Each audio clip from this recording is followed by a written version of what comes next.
We're doing Pirkei Avos, Ethics of the Fathers, and the particular Mishnah, the particular statement that we want to deal with tonight is fascinating. It's very different from anything we've talked about before. The statement is as follows. Ben Hey, that was his name. He was one of the authors of the Mishnah, one of the sages of the Mishnah. Ben Hey. Sometimes that's spelled as two words, and sometimes it's spelled as one word. Hey. He said, he taught, Lefum tzaira agra, according to the pain that you invest in doing good, according to the pain is the reward. The simple meaning is that a person is rewarded not only for what he accomplishes, but also for the amount of effort and pain invested. A couple of questions concerning this statement and its author. Question number one. The theme of Pirkei Avos is to teach us how to live beyond the letter of the law. We have 60 volumes of Talmud telling us how to live by the law. The laws of Shabbos, the laws of marriage, all the laws. But the Mishnah of Pirkei Avos is supposed to teach us something beyond the letter of the law. As the Gemara says, he who wants to be a chassid should study Pirkei Avot. What is a chassid? Someone who goes beyond the letter of the law. Now, if we're talking beyond the letter of the law, why are we discussing reward? Reward comes from doing a job, fulfilling an obligation. Here we're talking about behaving in a way that is beyond obligation, beyond the law. So where does the reward come from? To make matters worse, this is the last statement in Pirkei Avot. It's like the conclusion, the high point, the apex. Right in the beginning, early in Pirkei Avot, when we're just beginning, at a beginner's level, we are taught, be not like a servant who serves his master for the sake of a reward. Be like a servant who serves his master without sake of a reward. So we started off beyond reward, and now it seems like we've slipped back. Now the Mishnah is telling us that if you put in some effort and there's pain involved, you'll get rewarded. I thought we were beyond reward. Now, concerning the author, Ben Hey. The commentaries tell us that this man was a convert, a Roman convert. And it was dangerous, under the Roman rule, it was dangerous to convert to Judaism because they were trying to suppress Judaism. And so anyone who converted to Judaism would not go by his real name. He would try to hide his identity simply to be safe. And so this rabbi, whatever his real name was referred to as Ben Hey. What is that supposed to tell us? It's supposed to tell us that he was a convert. Because the letter Hey, repeated twice, is a hidden reference to the fact that Avraham and Sarah had a Hey added to their name. And since all converts relate back to Avraham and Sarah, that's why a convert would be called the son of Hey and Hey, which would mean the son of Avraham and Sarah. The question is, first of all, what is the relationship between the author being a convert and the statement that he makes? According to the pain is the reward. Why is that statement necessarily made by a convert? Secondly, why mention his name? You don't remind a convert that he's a convert. So if this name implies conversion, then don't mention it. The fact that the Mishnah does mention the name means that the name is part of the teaching. It enlightens us. It tells us, it explains for us the statement that he makes. Because knowing who made it gives us deeper insight and more information. This is obvious because the Mishnah just prior to that one is a quote by someone whose name was Ben Bagbag. Obviously not a real name. Bagbag is Beis Gimel. Now the Beis is 2 in Hebrew, and the Gimel is 3, which is 5, which is back to the Hey again, because Hey is 5. So he too was a convert. And they gave him the name Bagbag to hide his real name, and to imply or to suggest that he was a convert. Another reason for the name, Beis Gimel, is because it stands for the word Ben Ger, Ben Gioret. He was the son of a convert, a father. His father was a convert, and his mother was a convert. The Rebbe points out that according to one opinion, these two authors were really the same person. And yet, in the first Mishnah, he is called Bagbag, and the second Mishnah calls him Hey, which proves that they're not simply mentioning his name for the record. The name means something. What is the difference between Hey and Bagbag? Hey is more obvious. Bagbag is more concealed. You got to really interpret it to get to the meaning. Also, Ben Ger. Not Ben Hey.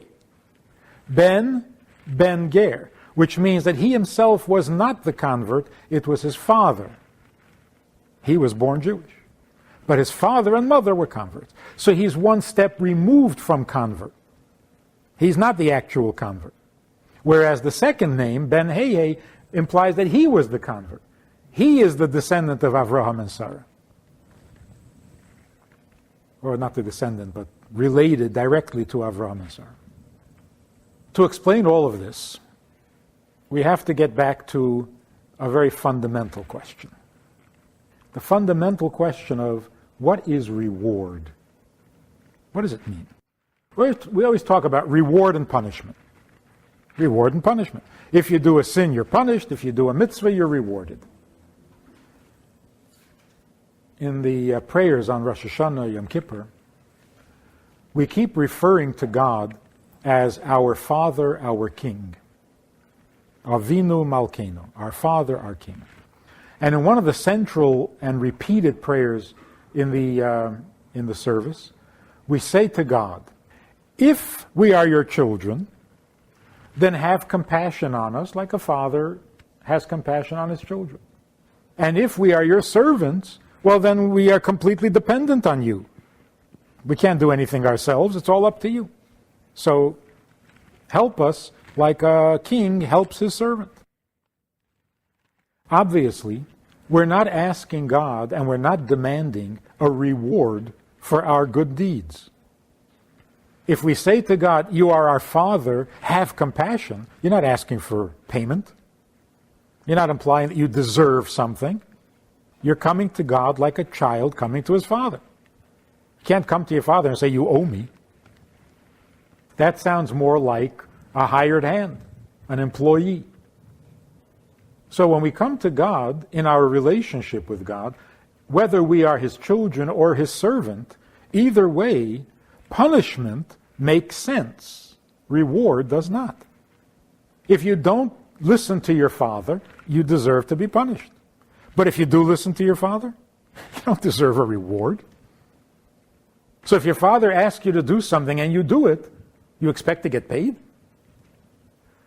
It doesn't apply. It's not relevant. It doesn't make sense. So in our relationship to God, as children or as servants, where does reward fit in? So the commentaries that explain this particular Mishnah, God is telling us in the Mishnah that you are rewarded not only for what you accomplish, you're rewarded even for your efforts, even for the pain. which is beyond the letter of the law. Because if you hire somebody to clean up your backyard, you're not going to pay him for the fact that he's got rheumatism, he's got arthritis, and it hurts him to bend down. You're going to pay him if he gets the job done. And the job is worth so much, and that's what you're going to pay him. The fact that he suffered discomfort, you don't get paid for that. So God is saying, the Mishnah is saying, that God rewards you beyond the letter of the law. He doesn't really have to pay you for your pain. So if you do mitzvahs and it involves some discomfort or some pain, although he doesn't owe you anything more, got to pay you for the mitzvah. He doesn't have to pay you for the pain. So the Mishnah tells us God goes beyond the letter of the law and he does pay you for the pain. Well, first of all, that's really not so beyond the letter of the law. In fact, to some degree, how do you measure, how do you evaluate a job? If it's a difficult job, you get paid more. If it's a dangerous job, obviously you got to raise the price. So it's more like you hire a worker to do a job that really shouldn't be painful, but for him it's painful. Okay. I believe that according to Jewish law, if a guy puts in an extra effort and it cost him more than he thought it would, it is beyond the letter of the law, but you should pay him. You don't have to, but you should. So although it's beyond the letter of the law kind of endorses it. Take it a step further. You hire somebody to work in your field, and he does 90% of the job, and he messes up 10%. Careless, not intentional. Again, Torah says, although by the strict letter of the law, you don't have to pay him for that 10% that he messed up, but be a mensch. Go beyond the letter of the law, pay him. You hired him to do the job, pay him for the whole job, even though you're not obligated. So again, it is beyond the letter of the law, but the law kind of endorses that. So the Mishnah saying God will pay you for the pain that you invest in doing the mitzvah, that's not so beyond the letter of the law. Even a human being should be decent enough to pay for the... And even if you say that the extra effort ended up causing some damage, even then, you should pay. Because in general, the job was good, the little bit of damage, you swallow it. So even if in doing the extra, going the extra measure, you end up causing some damage, even then, it is not so beyond to pay anyway and be a mensch. So maybe that would be appropriate at the beginning of Pirkei Avot. But now that we've come to the end, we should be beyond that already. Secondly, what is the Mishnah saying? That God rewards you beyond the letter of the law? We're not talking about God being a mensch. We're talking about how we're supposed to behave. So what is the Mishnah telling us about our behavior? That according to the pain is the reward. In the Gemara, there are two opinions, Rabbi Yishmael and Rabbi Akiva, as to what was the response at the giving of the Torah at Mount Sinai. What was the response of the people? Rabbi Yishmael says, and he was a Kohen Gadol, he was the high priest, he says that when God said, "Thou shalt," the Jews said, "Yes, we will." When God said, "Thou shalt not," they said, "No, we won't." So they said on a positive, they said yes, and on a negative, they said no. Rabbi Akiva says that on the positive, they said yes, and on the negative, they said yes. What is this argument about? What is this difference of opinion? To appreciate that, we have to understand that when God gives us commandments, we end up with two interested parties. There's God and there's us. So when God gives a human being a commandment, how are we to understand the nature of that commandment? What is it? There are two ways of looking at it. One way of looking at it is, it's God's commandment. It's God's commandment. It's about Him. So it has the properties of a creator, of God. So you look at the mitzvah as something that pertains to God. The other opinion is, God gave us the mitzvah, not to angels. And He didn't do it Himself. God tells us to make the world holy. He doesn't just do it Himself. But what does that tell you? That tells you that the mitzvah pertains to the human being. So what do you consider the most important aspect of the mitzvah? The fact that it's what God wants, or the fact that a human being does it? I guess this is true of every relationship. It's almost like if your wife asks you to do something, of course you do it because she wants it. And she is so grateful that you did it. You see, there are two sides, there are two ways of looking at it. She thinks it's great because you did it.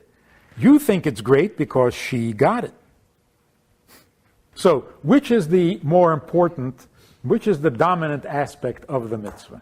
The fact that God gets what He wants, or the fact that a human being did it? Obviously, you can't have one without the other. If it's not what God wants, then why are you doing it? And who cares? And if you don't do it, then where does that leave God? You can't have a mitzvah without a commander, but you also can't have a mitzvah without a commandee, commanded. So what is the nature of the mitzvah? Does it reflect God, or does it reflect the human being? It seems, if you look at the commandments, almost all of them seem to reflect the human being. It's finite, it's material, it's physical. You have four corners of your garment, you put fringes in it. Where is the divinity? It seems very human. On the other hand, who would put fringes on their garments if God hadn't asked? And so we find these two things. We find, on the one hand, why should you do a mitzvah? Because God commanded. In fact, it is written, I was created to serve my Creator. What does it mean to serve Him? To fulfill His desire. To do what He asks. On the other hand, it says, I was created to serve my Master. What does that mean? I have an existence, I exist, I was created. Is it about me or is it about Him? There are mitzvahs which you must observe even if it costs you your life. What does that suggest? You may not commit idolatry, adultery, or murder, even if it costs you your life. What does that tell you?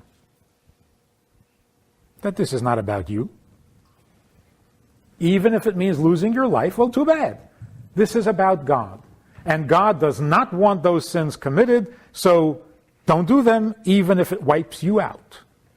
That seems to say that it's all about God getting what He wants, whether we benefit or not.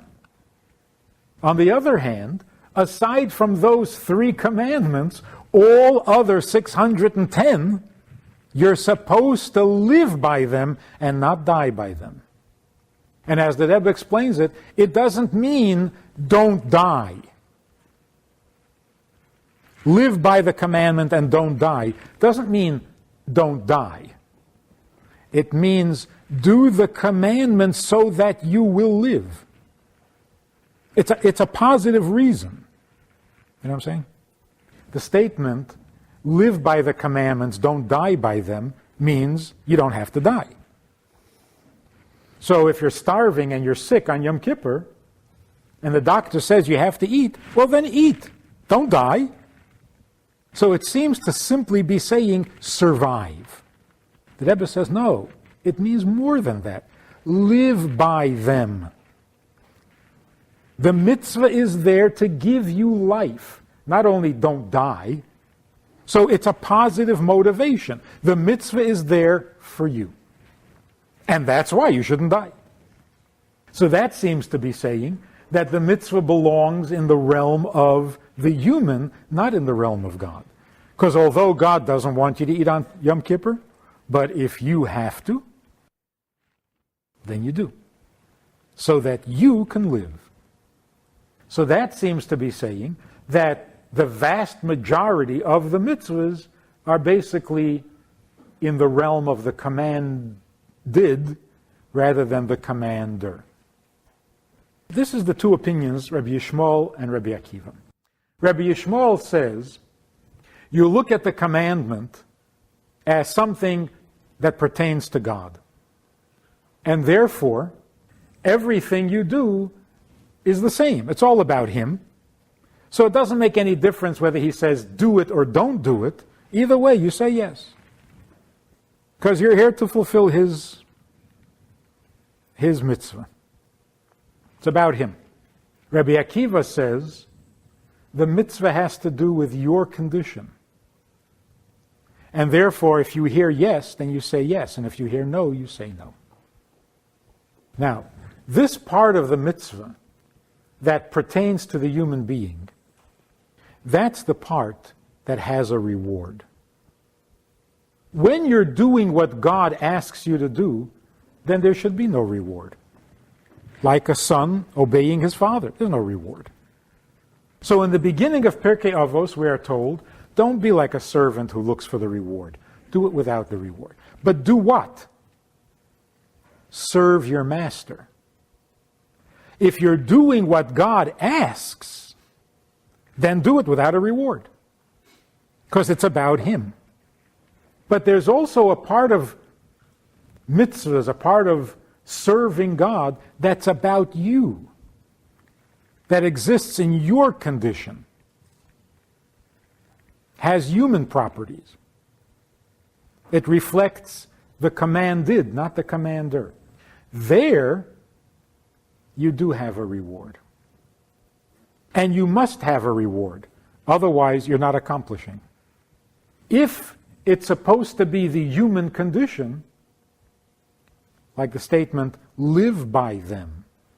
If you're not getting life out of the mitzvahs, you're not doing them right. So if there is no benefit, if there is no reward, you're not doing it right. So we have two parts to our relationship with God. There's what God asks us to do. There we should not think of any reward. But in those areas where God wants us to do it our way, the human way, there has to be a result, a human result. Otherwise, it's not affecting the human condition. This makes sense so far? It'll get clearer. When does a person do something beyond the letter of the law? When it's not a direct commandment.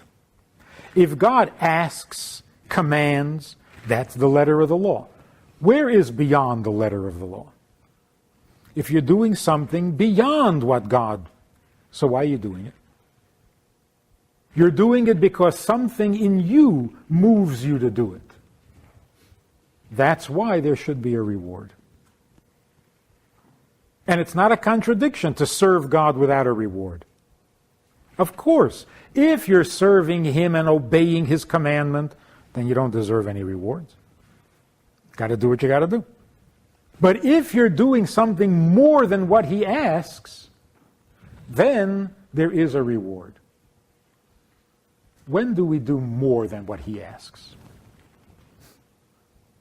When? What is truly beyond the letter of the law? A person decides to keep kosher, but not barely kosher, strictly kosher, beyond the letter of the law? No. Kosher is the law, and as strictly as you keep it, you're keeping the law. It's not beyond the letter of the law. God says to take a fruit, we'll be doing this soon, God says to take the fruit of a beautiful tree for Sukkot, the four plants. You find the nicest, most perfect, unblemished etrog, which cost you 10 times as much as the ordinary one. Beyond the letter of the law? Not really. God says take a beautiful fruit. So, if it's beautiful, that's the law. So when do you go beyond the letter of the law? Take 2 fruits. If, on the other hand, you repeat the mitzvah incorrectly, that's a sin, because you're not allowed to add or subtract from the Torah. So you put 2 mezuzahs on your door, not good. So what's beyond the letter of the law? What, you make up your own commandment? And for this you are rewarded? You make up a 614th commandment? What's beyond the letter of the law? The truest form of pain beyond the letter of the law. If a person gives tzedakah, and as the expression goes, give till it hurts. So he's giving charity, he's giving till it hurts. Is that beyond the letter of the law? Yeah, but not completely. Even the pain is a necessary part of the mitzvah. Does God expect us to go out of our way to fulfill His commandments? No, of course. So if you go out of your way, there's some discomfort, there's some pain. Is that completely beyond the letter of the law? It's not really. The best example of beyond the letter of the law is a convert. Because there is no obligation whatsoever for a person to convert to Judaism. In fact, we discourage it. In fact, in most cases where a person converts, he ends up doing damage. Because until he learns everything, until he catches up, until he's doing things wrong. So here he was, a perfectly righteous Gentile. He decides he wants to convert, and he ends up being a mediocre Jew. So he went from being perfect to being flawed. Because until he learns all the laws and until he catches on, he'll be doing things wrong. So until he converted, there was no problem. He didn't keep Shabbos? No problem. He ate foods that weren't kosher? No problem. But then he goes and converts, thinking he's doing God a big favor, and then he ends up violating laws. So it's like the guy you hire to work in your field, he does 90% of the job, but 10% he messes up. But that is completely beyond the letter of the law. Because you don't have to convert. There's no obligation, there's no mitzvah. So it's not like, well, you didn't have to convert all the way and you converted all the way. No, you didn't have to convert at all. So it's not like there's a mitzvah and you did the mitzvah 110%. Which would be beyond, but very closely related to the law. Because you were keeping the law.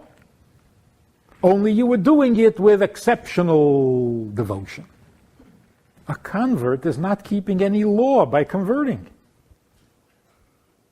So the Mishnah says there is a special reward for a person who goes beyond the letter of the law like a convert, not like a Jew.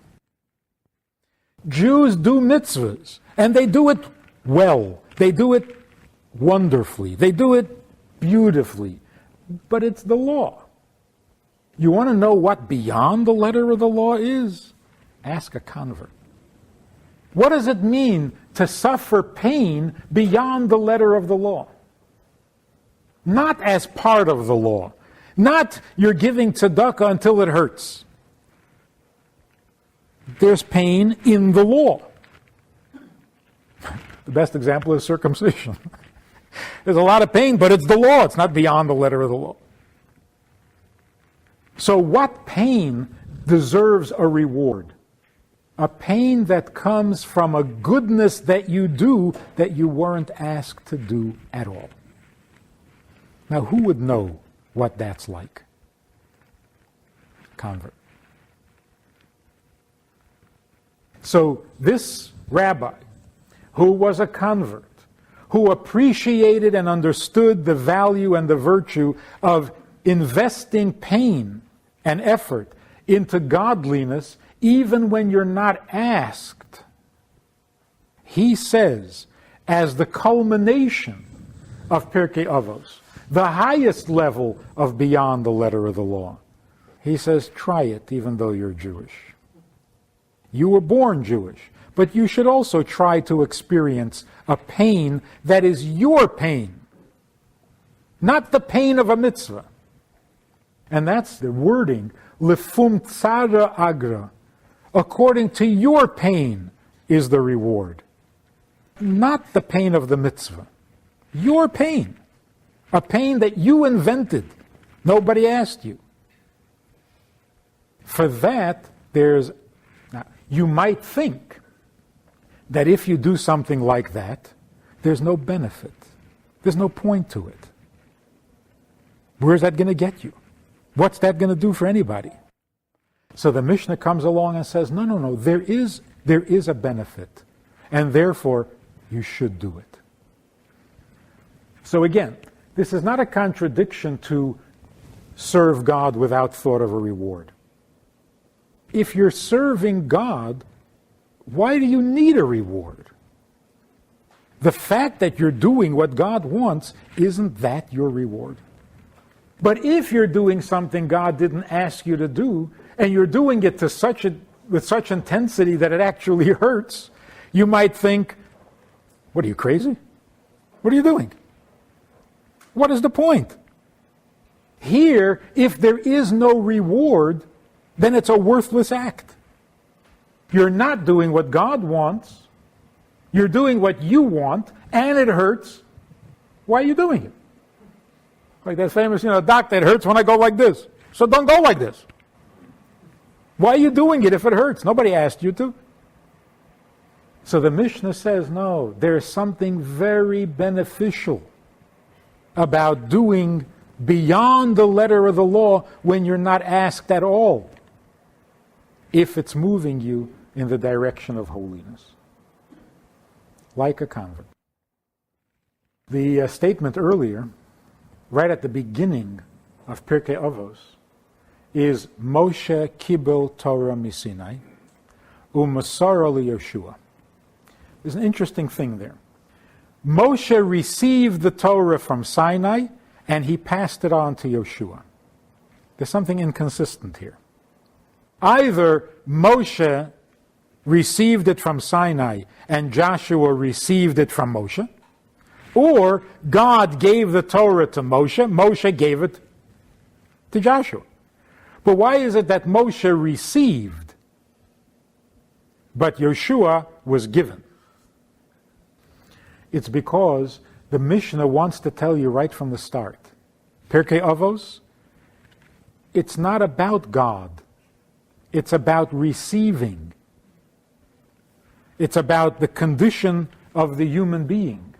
We received the Torah. It wasn't just given. That's also why there's a statement that says, what is the purpose of a mitzvah? Nachas ruach lefonai she'amarti v'naseh retzoni. God says, it gives me pleasure when I ask for something and it's done. Na'aseh retzoni. Na'aseh is like passive. It's not, it gives me pleasure when I ask and you do. It gives me pleasure when I ask and it gets done. It's like passive. It gets done. Because if we're talking about what God asks for, then it's not so important that you did it. What's important is he got it. So if God is asking you to do something, then don't get in the way. Then it's not about you. It's his pleasure when his mitzvah gets done. But Pirkei Avos is telling you that you have to receive. It's about you. It's about how the human being does. What is the ultimate example of a human being doing for God and not God asking? Convert. The end of Pirkei Avos can also be the end of Golus. The conclusion. The conclusion of a chapter or the conclusion of history.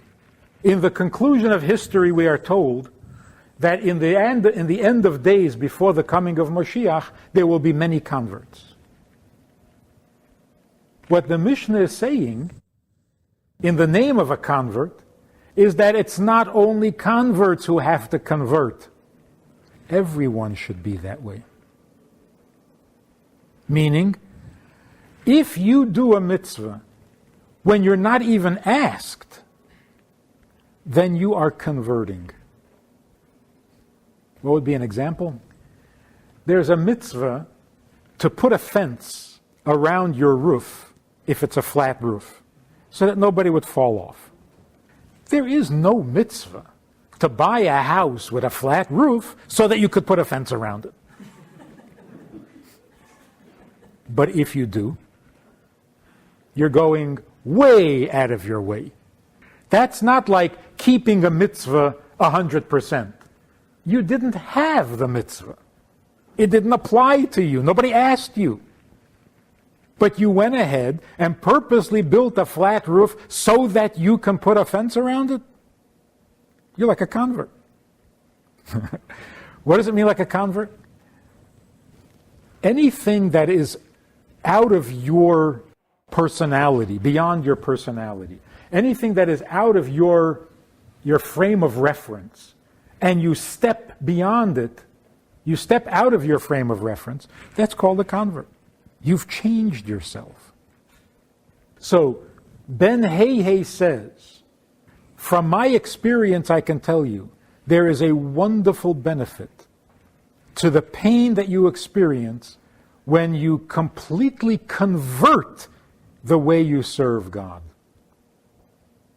We do it by converting. You do it by converting your personalities. So what would be an example of a person going beyond the letter of the law completely and investing a painful effort in serving God? Avraham served God perfectly. All 613 mitzvahs plus all the rabbinic customs, he kept them all. How did he keep them all? His love for God motivated all the commandments. The 10th test that God put Avraham through demanded of him the exact opposite of kindness. Sacrifice his son. Once he did this, God said, okay. Or once he was willing to do it, God said, all right, you don't have to do it. Now you're there. Now you're a convert. Because if you can go from your personality, which is perfectly fine, and you can serve God and fulfill all the laws by your nature, because love can motivate all the commandments. And yet you went out of your way and included also a fear of God with which to do the mitzvah. That was totally unnecessary. Of course, in his case, God asked him to. But what it tells us is that a person who goes out of his personality, with which he could have obeyed and fulfilled all the commandments. So it wasn't necessary for the letter of the law. But because he knows that God asks for love and God asks for fear, so he went for fear also. not that the letter of the law demanded it. So if we go out of our personality, a person says, it's not I'm not so sociable, I don't like to go to synagogue, and it's against my nature to pray in public, I'm a private person. Okay. But if you go beyond your personality, which always brings pain, it's always painful, to stretch and become bigger than yourself, that's almost as good as a convert. Now, the Mishnah previous says, in the name of Bagbag, study Torah over and over, because the more you dig, the more you'll find. So dig and dig again, because it's all there. What's all there? What is he saying? There are people who study Torah because they need to know the do's and the don'ts. They need to know the mitzvahs. So you study Torah. Bagbag says, no. Study the Torah over and over. You no longer need instruction on how to do the mitzvahs. You've got that already. So now you don't need to study Torah? No, study it again and again, because everything is there. Who has that appreciation of Torah? A person who doesn't need to study the Torah and studies it for its own sake. Who appreciates that? A convert. A convert doesn't have to study Torah. So the first thing that a convert teaches us is that the Torah is magnificent on its own, not for the information you get from it. It's not about the letter of the law.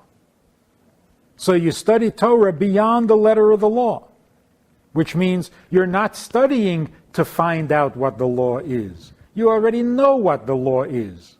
So why are you studying Torah? Because it's everything. It, not what you get out of it. Hafach ba v'hafach ba dekula ba. It's all about Torah. And nobody appreciates this more than a convert. The second statement follows logically. The pain that you invest in serving God has its own benefit. Because first you study Torah, then you serve God. So these are the two final messages in Pirkei Avot, and both come from converts. And it's a logical sequence. First of all, study Torah with the appreciation that a convert has, and then do the mitzvahs with the appreciation that a convert has. And in that way we prepare for the final chapter of history. Only in our generation, 3,300 years after the Torah was given, is the average person capable of following this instruction. In earlier generations, it was much, much harder. First of all, people were very devoted to the letter of the law. So to go beyond the letter of the law, it was very rare. When you're raised by the letter of the law, and you're committed to the letter of the law, and your every concern is to make sure that you are living by the letter of the law, not violating anything, not missing anything, not skipping anything, not forgetting anything. And then somebody comes along and says, go beyond. You're exhausted. You're done. You don't see a reason to go beyond. But this is a full-time job to live by the letter of the law. Also, if you are successful in living by the letter of the law, what is going to motivate you to go beyond? What, you're not good enough? You feel pretty good. You're keeping all the laws. It's not bad. So where's the motivation or the need to go beyond? And so only the great souls, the tzaddikim, went beyond. But the average person, he had his hands full with the letter of the law. Who goes beyond the letter of the law? A convert. Because when he enters into Judaism, it's already beyond the letter of the law. Because there is no law. He's not obligated to convert. And so every mitzvah he does is beyond the letter of the law. Because he got off on that foot. He started off beyond the letter. And so it's much easier for him to then keep the letter of the law beyond the letter of the law. Make sense? In our generation, because we are a little less devoted to the letter of the law than previous generations, we have to begin.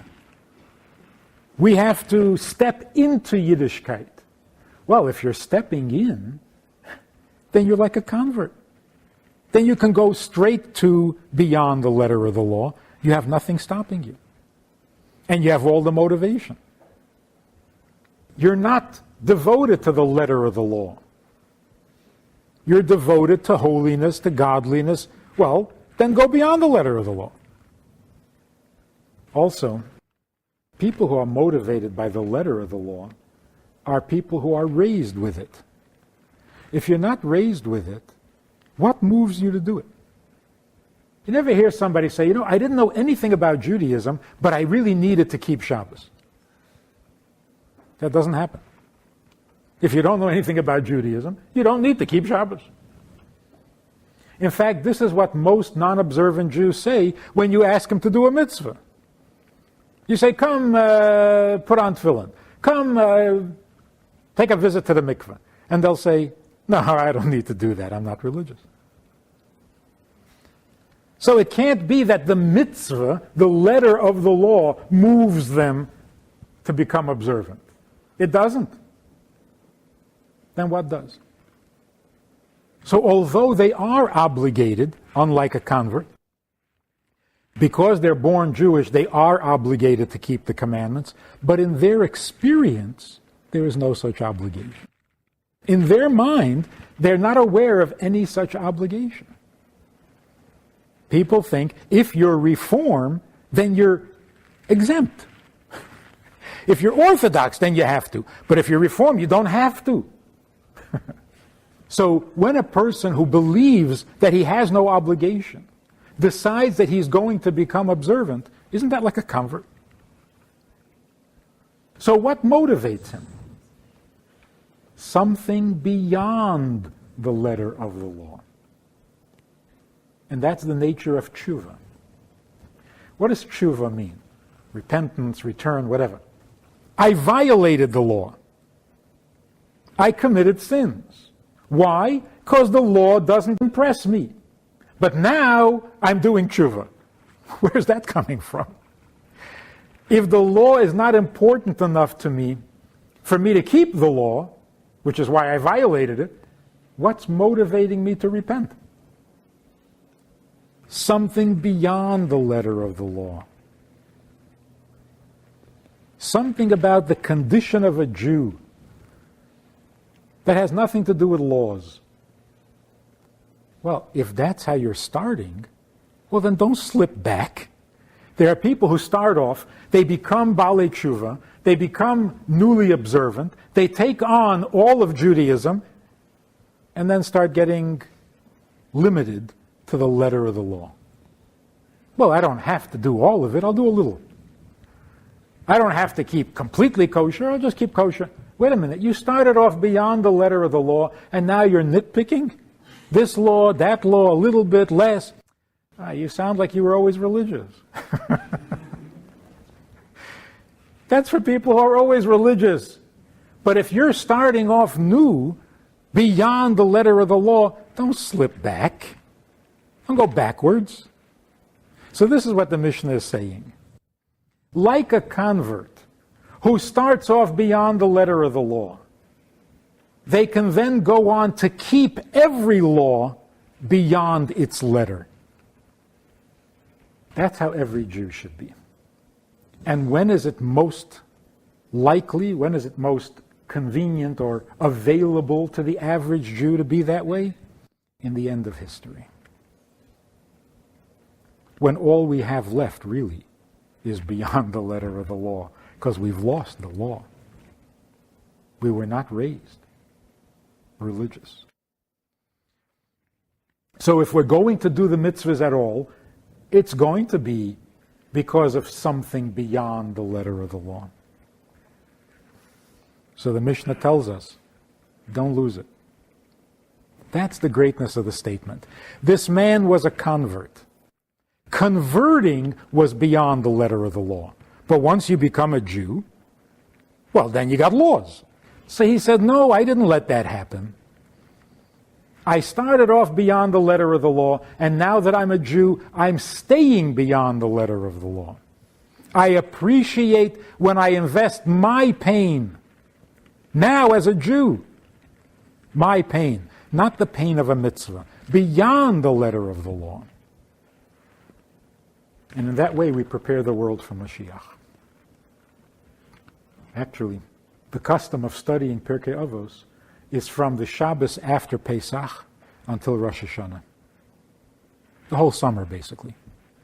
Which means to imply that the study of Pirkei Avos is a preparation for Rosh Hashanah. And what is it about Rosh Hashanah? In English, it's called New Year. In Hebrew, it's called Head of the Year. The difference being, a new year means something that follows the old. This was the old, this is the new. We try to make it an improved.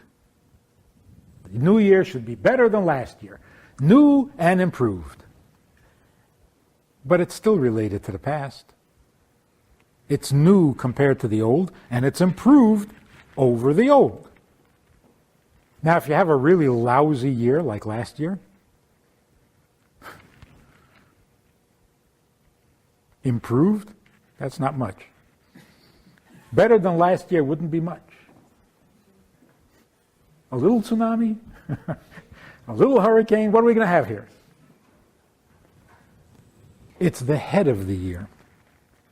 The head of the year means nothing preceded it. There's nothing comes before the head. The head is the beginning.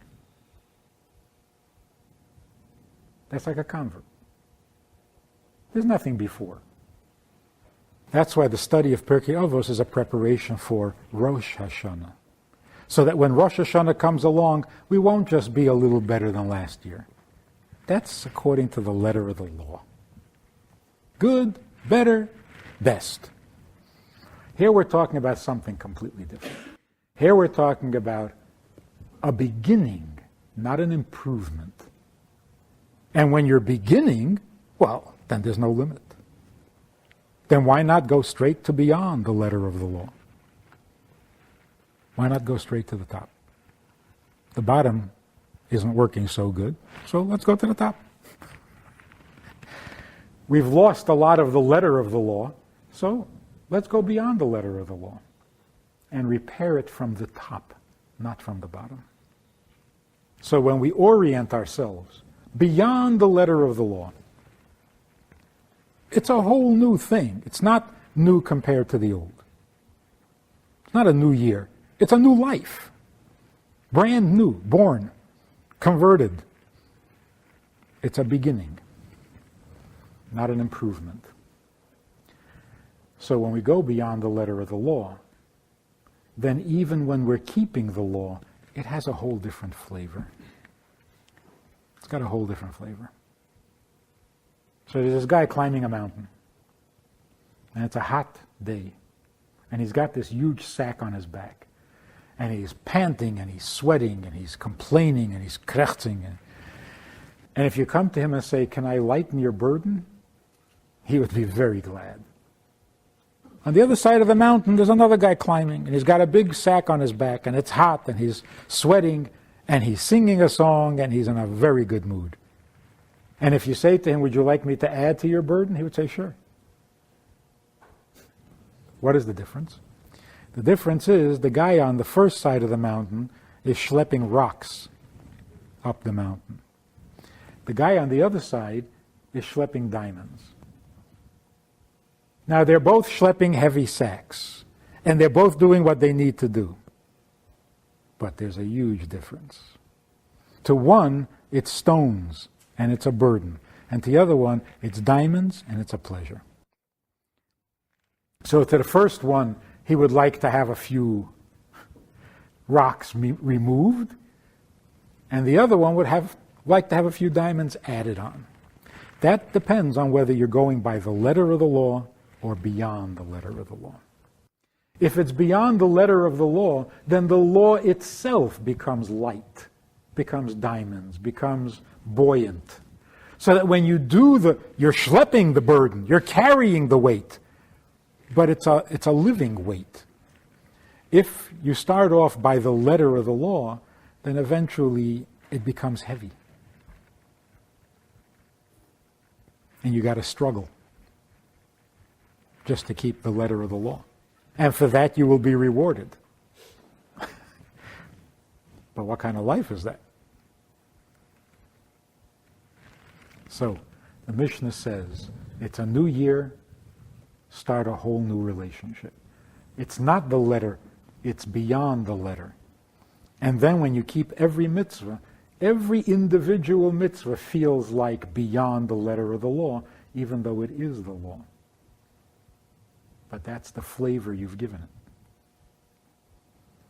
Never before, in the 2,000 years, give or take, that people are studying Pirkei Avos, no one before the Rebbe, 10, 15 years ago, no one ever thought that this level of serving God beyond the letter of the law is best exemplified by converts. This is like a completely new frontier, which only proves, dig in it because everything is there. 2,000 years later, we can still find such original, revolutionary concepts in a Mishnah that has been dug and explained and commented on over and over and over, and there's still so much. We can still get revolutionary ideas out of it that we hadn't seen before.